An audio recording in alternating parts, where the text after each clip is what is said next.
The last voyage of the Demeter. Under a brooding sky, the Demeter slipped out of Varna on July 6th, its hull burdened with strange cargo, heavy wooden crates filled with earth. From the moment the ship passed the harbor walls, the air grew heavier, the wind colder.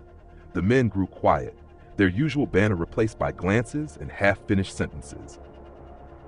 That night, the cook awoke screaming about eyes staring through the boards, and one of the mates claimed to hear footsteps pacing above his cabin, though no one was there. By July 13th, the atmosphere on board was suffocating. Crewmen avoided the lower deck, where the cargo hold seemed to radiate a damp chill. One sailor who ventured below returned with numb fingers and a shaken voice. He said the air down there felt wrong. The light from his lantern had barely touched the corners. Something moved just beyond its glow. Petrovsky vanished on the 16th. He was last seen at the helm before dawn. When his replacement arrived, the deck was empty. A full search turned up nothing. They combed the ship from bow to stern, but found only their own rising panic. That night, the dog, normally calm, refused to stop growling toward the stairwell leading to the hold, its eyes fixed on the darkness as if something stirred within it. The following morning, Olgaron came to the captain, trembling. He claimed to have seen a tall, corpse-like figure climbing silently onto the deck during a storm. It walked slowly, then vanished behind the forward mast. The captain organized another inspection. The men moved cautiously, lanterns in hand, down into the cold belly of the ship. One of the crates appeared disturbed. Its lid had been shifted from the inside. The weather turned violent by the 22nd, lashing the ship with waves. But the real terror remained below. Another man disappeared. Several claimed to see shapes move through the mist, gliding silently across the deck. One crewman broke down sobbing after dreaming of long fangs and bone-pale skin hovering over his bunk. The men began sleeping in shifts, weapons at hand. On July 29th, the second mate vanished, his oilskin coat found torn at the base of the stairs. The captain and first mate agreed to go armed. But the next night, the mate, pale and frantic, confessed he had seen the figure again.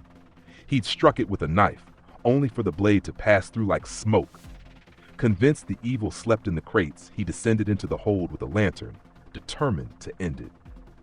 He returned hours later, unhinged, shrieking that it had spoken to him without words from the dark. Before the captain could stop him, he cried that only the sea could save him now, and leapt overboard into the night.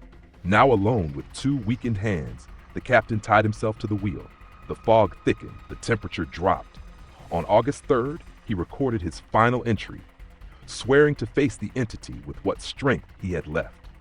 He spoke of a figure drifting silently through the corridors, gaunt and hollow-eyed, leaving behind a bitter cold that never lifted. When the Demeter crashed ashore in Whitby, it was a silent ghost of a vessel. Only the captain remained, dead at the helm, his body frozen, his face locked in grim defiance. The crates were broken. The crew was gone. The wind moaned through the rigging like the echo of some forgotten chant. Then from the shadows of the hold, something emerged.